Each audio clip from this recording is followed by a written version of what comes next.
Renaissance africaine, c'est une maison d'édition aujourd'hui qui existe, ça fait 5 ans déjà. Nous avons créé cette maison depuis le 16 juillet 2016. Donc Renaissance africaine est à Brazzaville et puis à Paris. Donc c'est une édition créée par votre humble serviteur, M. Edjossi Elves Ngabansi. L'idée de la création de cette édition Renaissance africaine est venue d'une frustration parce qu'à l'époque, j'ai eu du mal à faire éditer mon livre. Après, je me suis fait éditer par Edilivre. Et vous savez, parmi les méandres de publication, c'est pas tellement si facile que ça. Et du coup, après, j'ai compris que souvent pour un premier auteur, disons un primo-auteur, il y a toujours un parcours de combattant forcément qu'il faut faire. Donc, après l'expérience que j'avais pu acquérir, je me suis dit, ouais, si je crée aussi une édition, ça pourrait permettre aussi à ceux qui n'ont pas la possibilité comme moi de se faire éditer, de se faire éditer. Voilà d'où est née l'idée de créer des éditions Renaissance africaine. En tout cas, on n'a pas eu de soutien. En tout cas, l'idée est partie de votre modeste serviteur que je suis. Et puis, rapidement, avec les moyens de bord, j'essaie de faire. Jusqu'à aujourd'hui, on n'a pas de soutien. Parce que vous savez, la littérature, souvent, chez nous en Afrique, c'est un secteur délaissé. Donc, lorsque vous lancez dans une maison d'édition, ils se disent déjà, les livres sur le marché ne se vendent pas. Il y a peu de lecteurs. Pourquoi créer une édition pour venir encore inonder le marché des livres? Donc, j'ai jamais eu de soutien.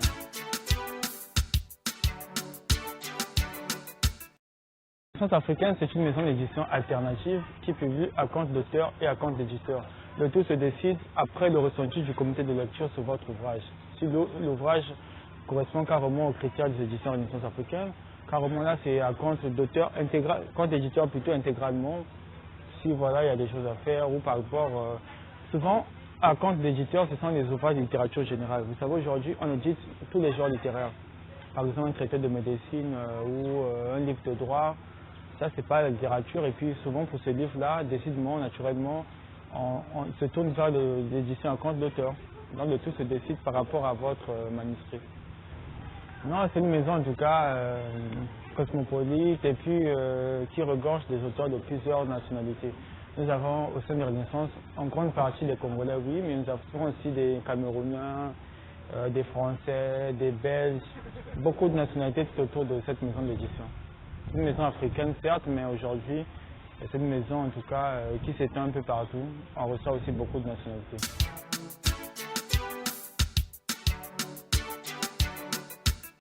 Oui, en France, quand même, nous sommes diffusés par le groupe Hachette Distribution qui assure la visibilité de nos ouvrages. Mais j'avoue, en Afrique, on a du mal à vendre nos produits parce que vous pouvez commander un livre sur Internet, mais en Afrique, il n'y a pas un circuit véritable de distribution, vu que la poste déjà est défaillante et puis ce qui fait qu'il n'y a pas de librairie ou de galerie digne de ce nom. En tout cas, en Afrique, on a encore du mal. Pourtant, c'est une maison africaine. Les auteurs sont typiquement pour la plupart des Africains, mais on ne retrouve pas nos ouvrages parce que l'État ne nous accompagne pas dans cette énorme. Au sein de Renaissance africaine, l'auteur qui m'a plus marqué, c'est M. Pierre Malanda, par sa poésie. Lorsque j'ai fait sa connaissance, il avait à son actif un livre, Paradis fragile, un fabuleux recueil de poèmes, publié en 2012. Moi, je l'ai rencontré en 2013. Donc, j'ai fait sa connaissance et aujourd'hui, il a publié 2 ouvrages chez nous. En tout cas, c'est le poète le plus primé actuellement en Afrique. Il peut avoir au moins 50 prix, des prestigieux prix qu'il a reçus par-ci par-là sur la scène internationale. Donc, en tout cas, pour avoir édité Hyper, ça a été un grand plaisir pour Renaissance et je pense qu'aujourd'hui, nous sommes au moins à 200 auteurs édités. Hyper figure peut-être en 2e position. Il nous a fait confiance et aujourd'hui, grâce à lui aussi, d'autres auteurs sont venus à nous.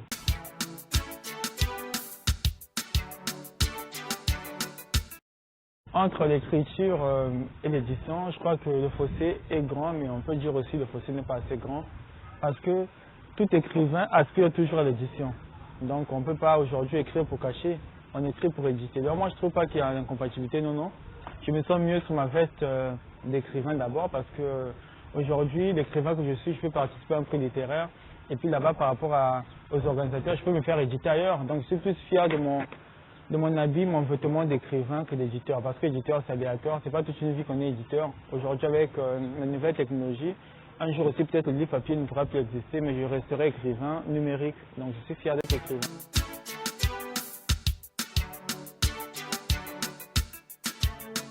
En tout cas, moi, je pense plutôt que c'est une prophétie qui s'est réalisée. Hein. J'ai rencontré le défunt poète Léopold Mpidji Mamosolo en 2013. J'ai dit, mes doyens, comment vous avez fait pour figurer dans le programme scolaire à l'époque? Quand j'étais en classe de CE1 ou CE2, je me souviens, à l'école primaire, j'avais aimé une poésie, le titre c'était La vie, de Léopold Mpidji Mamosolo. Donc quand je l'ai rencontré, pour l'avoir lu en classe, très jeune, lorsque je l'ai rencontré, il m'a dit, mon fils, c'est juste la détermination et le talent. Si tu es talentueux, je te détermine, un jour ton tour viendra.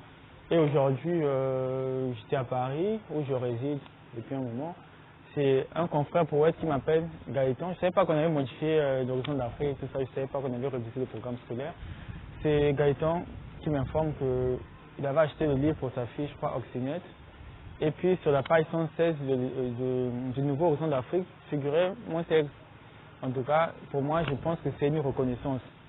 Aujourd'hui, je peux recevoir un peu littéraire, mais c'est éphémère. Mais figurer dans l'horizon d'Afrique, je peux dire tout est accompli pour moi. Je peux mourir aujourd'hui, je dirais merci à l'État congolais, en tout cas pour ce bel hommage.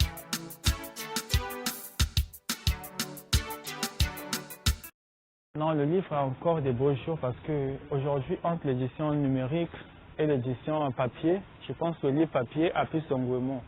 Vous savez, aujourd'hui, sur la version numérique, on peut des fois être déchargé ou sur un sport. On n'est pas vraiment à la page. Moi, je pense que le livre papier a toujours sa place. C'est juste qu'en Afrique, il nous manque une véritable communication autour du livre, un véritable réseau de distribution, ce qui manque. Vous savez, en Afrique, plutôt en France, lorsque vous arrivez, vous voyez des médiathèques qui sortent de la terre comme des véritables champignons. Dans le quartier où j'habite en France, dans la ville, vous trouverez des médiathèques sur chaque ruelle. Mais chez nous, on a l'impression que les bibliothèques deviennent délaissées, deviennent des monuments ou comme des cimetières où règne que le silence. Non, non. Le livre encore, son avenir, c'est juste en Afrique qu'on doit revaloriser, repenser notre politique culturelle. Et puis, j'ose croire que ça ira.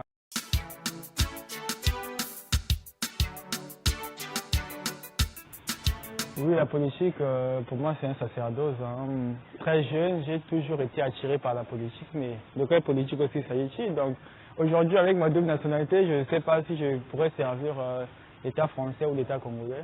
Et vous savez, la politique peut venir à vous, bien vous pouvez aller à la politique. Pour l'instant, j'aimerais d'abord me concentrer sur les affaires, parce qu'en politique, vous pouvez tout perdre en un seul jour, comme vous pouvez tout gagner. Aujourd'hui, j'aimerais pas être comme un profiteur ou par exemple une personne qui dépend que de la politique. Non, aujourd'hui je suis entrepreneur, je vis que de ça, de mes maigres et modestes revenus. Et un jour la politique viendra à moi avec plaisir, je pourrais servir mon pays ou faire le nord du pays à l'étranger, par exemple dans un consulat ou dans un truc comme ça.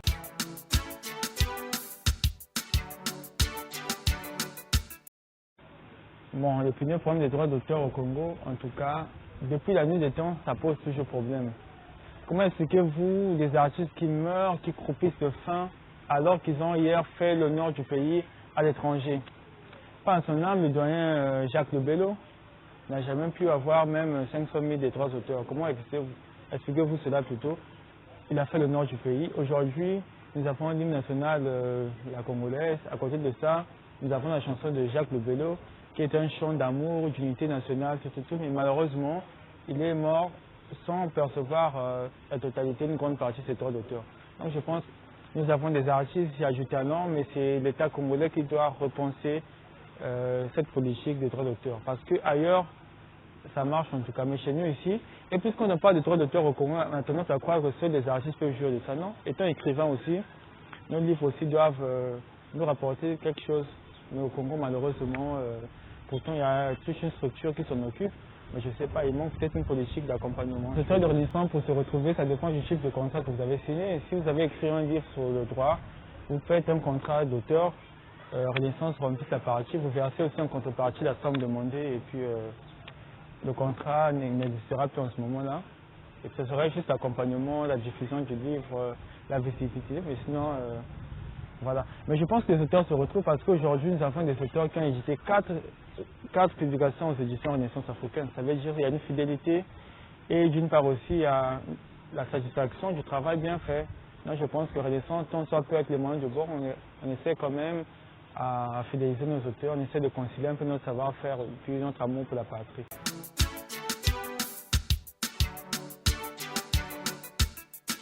Le sujet qui me tient particulièrement à cœur, c'est le sujet de la promotion culturelle.